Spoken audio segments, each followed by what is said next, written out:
and welcome to Roadmap 2019. I am Ladi Akiridoluale. On this program, we look at some of the major players in Nigeria's journey to the 2019 elections. Thanks for being with us.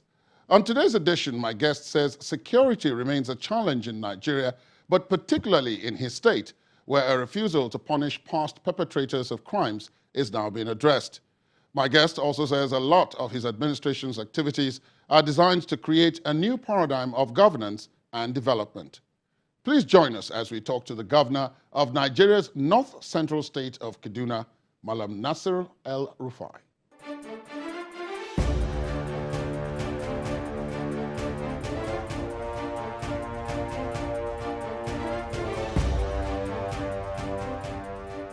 Your Excellency, thank you so much for your time. Welcome to Roadmap 2019. It's my pleasure to be here. Now, it's been interesting times for you. Maybe I should start from the very beginning. I'm sure when you assumed the governorship of Kaduna State, you had certain expectations. And you also had certain ambitions. On balance, how has it been 3.5 years on? I will say it has been a very interesting time, a learning experience.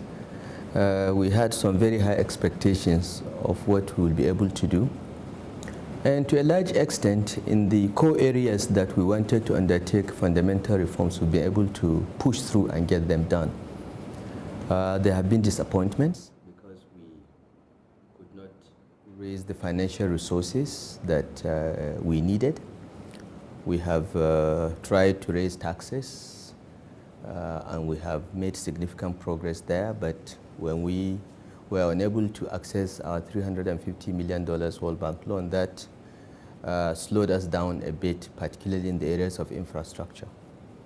But to a large extent, I would say that our expectations and ambitions have been realized to some extent. We are confident that with the resolution of some of the issues around financing, we'll be able to get to where we want to take Kaduna State in the shortest possible time. Now, you made reference to the loan. And of course, it became a national issue because of what happened at the National Assembly, particularly at the Senate, where it needed to be ratified, for Kaduna to be able to access the loan. Now, the question I ask is this. The 3 senators who are from your state in the upper legislative chamber seemed to oppose it. Where are we on that? Is it still stopped, or has there been some kind of resolution, maybe a better understanding of what's going on with a view to accessing it, especially because you say it's so critical to the infrastructure plans you had to Kaduna State? Well, I would not say it has been stopped. I would not say it has been passed. So I will choose a word like suspended. We are working through resolving it. I don't want to say more. But, we were quite disappointed by the attitude of the senators representing our state. Anyone that represents a people and does not want benefits or progress to those people is clearly an enemy of the people. I think to use one's advantaged position to frustrate the development of a state is putting politics above common sense. And I think that the people of Kaduna State have responded by appropriately, showing their displeasure to these people. The 2 in our party were unable to get their seats. They have moved to other parties. And I'm happy that they are contesting in other parties in their own names. And I'm quite confident that they will be defeated in the polls. Because everyone in Kaduna State knows why many of our road projects have slowed down or stopped. Many of our water supply projects have slowed down or stopped, and so on. And they have tied it back to this loan and to the senators. As I said, we are working with Mr. President and the Minister of Finance to find a solution. The World Bank has approved everything. They are just waiting for the Nigerian government to activate the credit, and we'll move on. Worst case scenario, if it is not resolved before June 2019, when there is a new National Assembly, it will be represented. I'm confident that those in the National Assembly then will have more sense than the people we now have there who have specialized in pursuit of self-interest above public interest. Now, part of what they said was that part of the reason that some of the senators, because I did speak to Senator Shehu Sani on this program, and part of the reason he gave for opposing, along with his colleagues, was that Kaduna State is about the highest indebted state in the country, and that to then add more debt to it was something that the figures just didn't add up. And that at the same time, there was the state issue of being able to finance salaries of civil servants and all of that, that was also on the other hand. That so at the end of the day, they didn't really see that the figures added up. Now I have you in the seat, and I did tell him then that when I get to speak to you, I will put this before you and ask for your response. Look, Shehu Sani is a fraud. He has been a fraud most of his life, and he uses these words without understanding what they mean.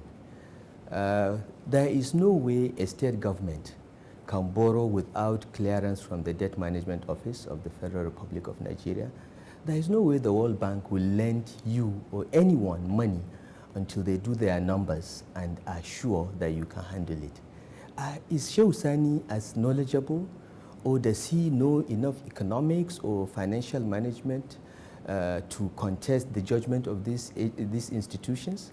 He's just saying what he's saying to justify taking actions that are against the interests of 10 million people. Yes, Kaduna State has the second highest foreign debt in the country after Lagos.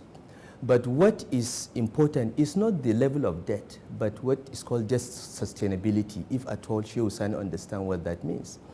That measures the percentage of revenues, how many times your revenues cover your debt position, or how many times your GDP covers your debt position. And no lender, not even a Nigerian bank, will lend to you until they do this kind of analysis and are confident that they are not losing anything. This is what has happened. The Federal Ministry of Finance has reviewed our application and approved it. Debt Management Office has approved it.